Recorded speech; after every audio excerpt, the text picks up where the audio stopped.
smart place on the dial, in Utah, and I hope that they're donating to this fund drive of yours, because, to an author who's on the road like me, this really matters. You go on in some media, and the questions are shallow. They've read the press release from the publisher, but this is just a wonderful place for us to talk. Well, so go ahead, ask that nice question. Nice of you to say. Good. Well, so there's the. If you're like Jordan Fisher-Smith, if you value deep conversations, intelligent questions, a good interviewer, if you think this really matters, like you said, give us a call. Here's how.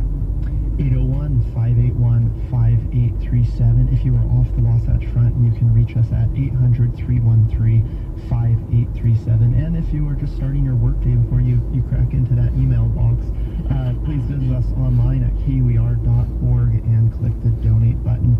We have a goal of $7,100 to reach here in about the next 10 minutes. It's lofty, but I think we can do it with just a few of you giving us a call. 801-581-5837. I think we can do it with the fans of Radio West who are warming up. Like they're doing light stretches as they get ready to listen to Radio West. Well, I know how many fans there are of this program coming up at 9 o'clock, our wonderful local hour with Doug Fabrizio and his producers Elaine Clark and Benjamin Bombard. By the way, Ben has fans, Hannah Whitney and Reed Persing, specifically from Salt Lake City. Give a shout out to Ben. They still have your coffee mug, by the way, Ben.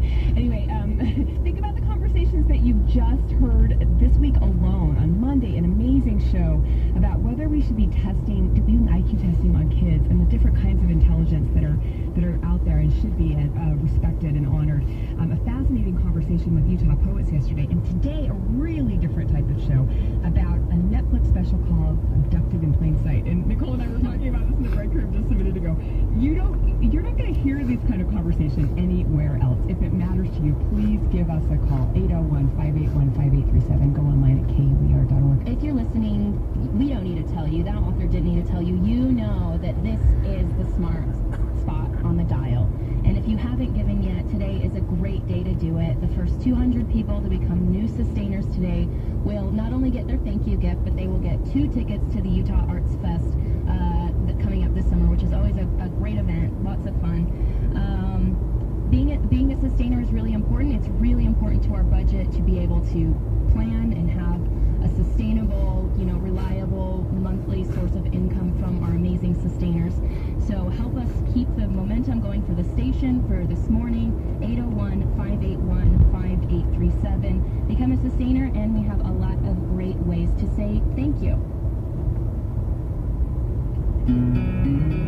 All right, there's smart speakers, smartphones, smart homes now. But if smart devices are taking over your life, consider welcoming a simple yet very satisfying addition to your home. The public radio. It's a radio that comes inside a mason jar and it's pre-tuned to KUER and KUER only. You can listen to shows that explain our complicated world using a truly uncomplicated device. Plus, it's kind of adorable. The public radio, yours for a donation of $20 a month. Here's the number to call. 801-581-5837. Please give us a call and make your gift today. We have $6,900 to go by 9 a.m. Help us reach that and continue to make progress in the last few minutes of this hour. I heard those public radios really came in useful during power outages last week. Yes, that's what I've heard. That's been on your mind. And they're useful, in the morning. If you are like me and you're listening to Morning Edition right now, this is probably how you start your day, and it's just a regular part of your routine. I get up and I immediately turn on KUER, and it is that mason jar radio that I use, and I just kind of carry it around with me throughout the house, wherever I need it. So that gift, among many others, can be yours when you become a sustainer today or make a one-time gift. 801-581-5837. So many folks who've just called in the last 20 minutes or so. I want to thank James and Don and Julianne and Dwayne and Gretchen and Tessa and Kylie and Jessica and Kevin and Magdalena. Thank you all so much. They're calling from all over the state. Carol Gennady called just a few minutes ago and said, I suddenly decided when they were talking to Nicole Nixon that I want to assure that she continues to be able to do the work. Thank you so much, Carol. Thank you so much. Thank you. Absolutely. Thank you. 801-581-5837, KUER.org. We've this goal to get to $9,000 by 9 o'clock. We are getting very close to the end of this hour, folks, and this is when we need to hear from you. 801-581-5837, KUER.org. I have a couple people to thank as well. Olivia Cobble in Salt Lake City, thank you. Ron Tucker called in from South Jordan. Robert Quintana in Salt Lake City. And Saeed Zuna Kermani from Midvale, thank you so much for calling. You can add your name to that list. 801-581-5837 or online. So easy at KUER.org. We are hearing the phones continue to ring in the volunteer room next to us. When you give us a call, a wonderful volunteer will pick up the phone and take your pledge. It's just 2 minutes out of your morning routine. So please make your pledge today in support of KUER and local journalism and in the national and global programs you hear on KUER. 801-581-5837. When you go online to give your gift to us, consider this gift. If you don't need another mug or another bag, if you'd like to help another wonderful nonprofit organization, think about Kids Eat. So for $60 or $5 a month, you provide a buddy bag that's filled with food for a child who otherwise might be going hungry in the evenings or over a weekend. A wonderful local nonprofit, Kids Eat is the name. $120 or $10 a month will provide 2 buddy bags for children, and $20 a month, 4 buddy bags filled with good food. We really appreciate the work that our listeners do. They're just good folk. They just really help out everywhere they look, and we really appreciate it. We're glad you're part of our community and part of our family. 801-581-5837, KUER.org. I was just reflecting on all of the stories we've heard just in the last hour, and they've ranged from really tragic with that story earlier in the hour out of Syria to the kind of humorous with the baseball tactics just recently that you heard, and then as you said earlier that we're headed into Radio West, which is always a really compelling program and has such variety in terms of the subjects that they cover every day, and there is no other place that I want to hear this type of news than KUER. When stories are really tragic at their heart and need to be humanized, NPR does an excellent job of that, and they do an excellent job of keeping things light as well. But we cannot continue to bring you that type of programming without your support. Public journalism is a partnership between stations and our listening communities. So please give us a call, 801-581-5837. If you were just starting your workday, go on over to KUER.org and click the donate button. Remember, it is Sustainer Day today, so the first 200 people to become new sustainers. So those of you who always wanted to do this, here's a reason. You get 2 tickets to the Utah Arts Festival, in addition to one of the great thank you gifts you'll find online. A wonderful stainless steel straw kit comes with a cleaner. There's great new mugs and a really awesome bag for hiking. Take a look at it, KUER.org. There's so many ways we want to say thank you. So give us a call, 801-581-5837. Go online quickly at KUER.org. We're going into Radio West, but we really appreciate your support today. Thank you. This is KUER in Salt Lake City, also heard at KUEU Logan, KUXU Monroe, KUHU Monticello, KUOU Roosevelt, and KUQU in Enoch. That phone number one more time, 801-581-5837, KUER.org, and thank you for your support.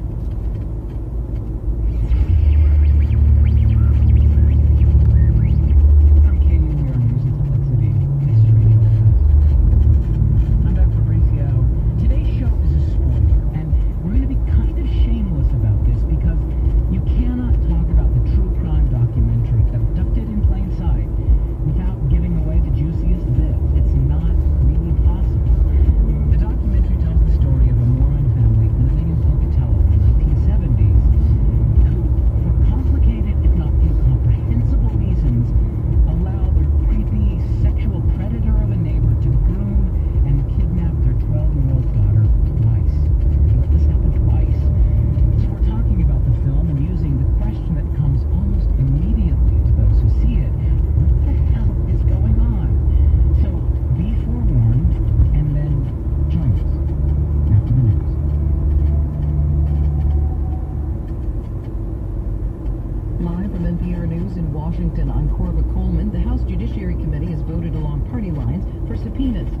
Committee Special Counsel Robert Mueller's report on Russian interference in U.S. elections.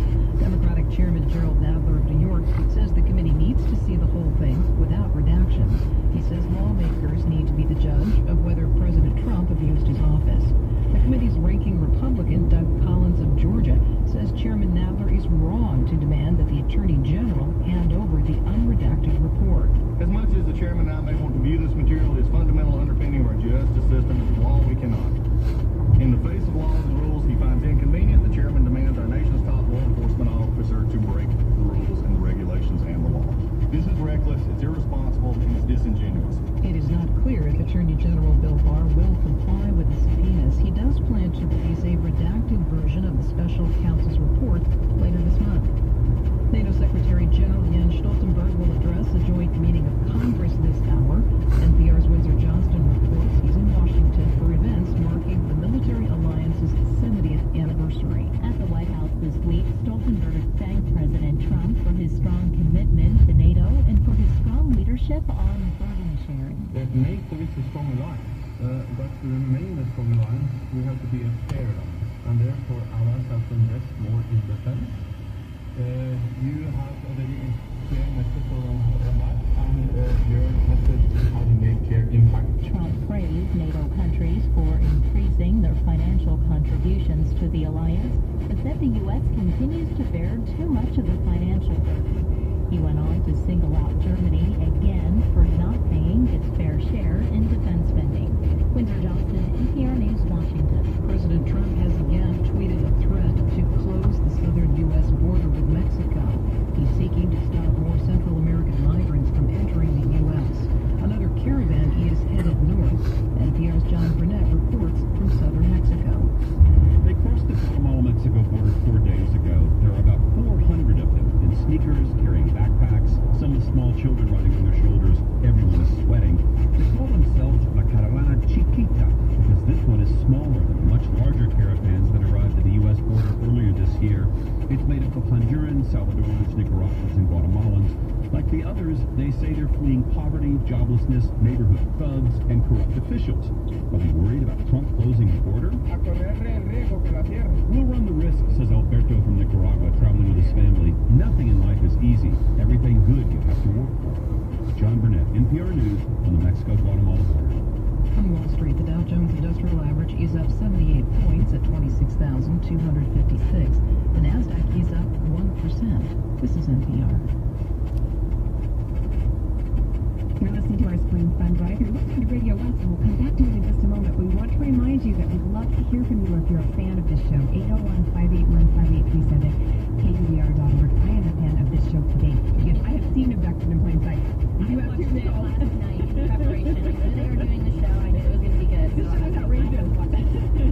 So this is such a talker. It's a true crime doc that's been getting all kinds of buzz. The story is so crazy, and the conversation today is going to be excellent. If you tune in to Radio West because you don't hear this kind of conversation anywhere else, and you know you don't, please support it with your pledge. 801-581-5837. You can go online to KUBR.org. Show Doug Fabrizio that you appreciate this kind of work. It's Sustainer Day today, and the first 200 people who call will be getting 2 tickets to the Utah Arts Festival in addition to a thank you gift. Give us a call, 801-581-5837. KUBR. Thank you. This is Radio West, and Dr. When the filmmaker Scott Rosen's documentary Abducted in Plain Sight came out in 2015, I'm sure people saw it, and I'm sure people talked about it, but really at the time, not that many people. It didn't really get any traction until late last year when Netflix bought it and put it on their service, and it wasn't long before people went nuts. The film was viral, became a phenomenon, and if you've seen it, you know why. If you haven't seen it, you should not be listening to this program right now because we are going to spoil the crap out of this thing. Honestly, the whole show today is a spoiler, but we wanted to talk about it for the reasons we'll hear in a moment, and I guess we figured by now most of you got a text or a phone call from a friend asking, have you seen Abducted in Plain Sight? And you did. And you were mystified and angry as the rest of us. Today in the program, be talking about the film, and here are the basics. And here's where the spoiling begins. In Pocatello, Idaho, in the early 1970s, two Mormon families become friends. And they get really close. But it turns out the father of one of the families, a man named Robert Birchtold, has this fixation on a young girl in the other family, Jan Grover. And in a cascade of events, each more maddening and baffling than the one before, Birchtold manages to, as the title of the film says, abduct and sexually abuse this young girl in plain sight. Joining us today to talk about it is Lee Hale, who reports on religion for KZR. He's working on a podcast with the station.